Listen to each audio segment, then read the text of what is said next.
those Okay, things that we can do ourselves. Okay. We have to. Right, and President Addo, one of your most important mandates, aside from fixing the economy, is, of course, tackling corruption.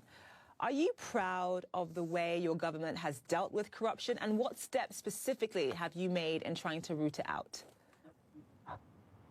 The word pride is not the word I would use. I mean, am I satisfied that we've been effective?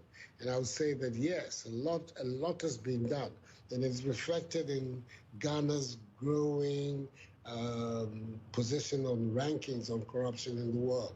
We've gone up several notches since I came into office because we're dealing with these matters at a basic level. For instance, the institutions that are there, the anti-corruption institutions of our country, when I came into office, were very poorly resourced.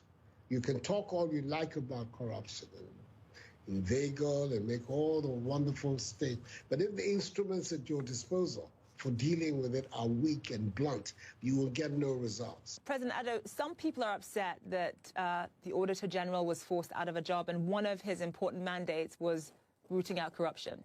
There are laws in our country, and the Auditor General, like me, we should be some of the first to recognize the laws in our country.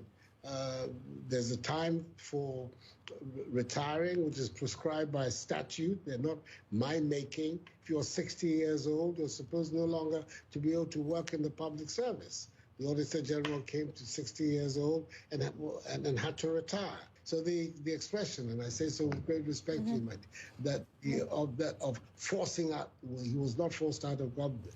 He left office by the operation of law. I want to talk about Twitter, because Twitter is now basing its Africa headquarters in Ghana, as opposed to Nigeria. That is obviously a big win for your government.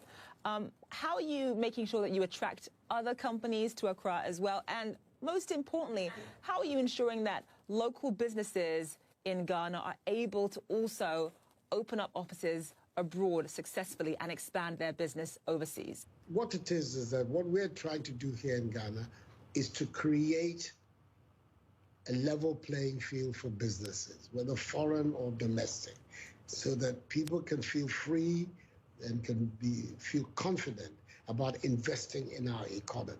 Because, first of all, we are trying to manage the economy in such a way that there is stability in the economy and in the way in which businessmen and individuals can make decisions. We're creating in Ghana an atmosphere, an ecosystem that allows, before Twitter came, Google last year, I believe it was 2019, established its first artificial intelligence center in Africa, in Ghana. This is some 18 months even before Twitter came. And we are doing all of, they're recognizing that this Ghanaian state is stable. I want to talk about illegal gold mining. This is where foreigners come to Ghana, they take over land illegally, they mine for gold, it leads to violence and, of course, deforestation as well. What steps are you making to tackle that?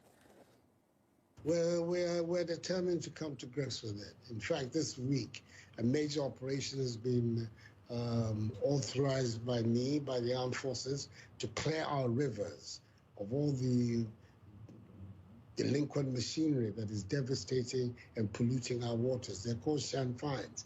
They are machines that are imported from China and have entered the gold mining sector of our economy with really devastating effects for our water bodies and also, of course, for our environment. So we're having to take some very strong measures to try to come to grips with it. All right, Mr. President, thank you so much. We appreciate it. Thank you very much for having me.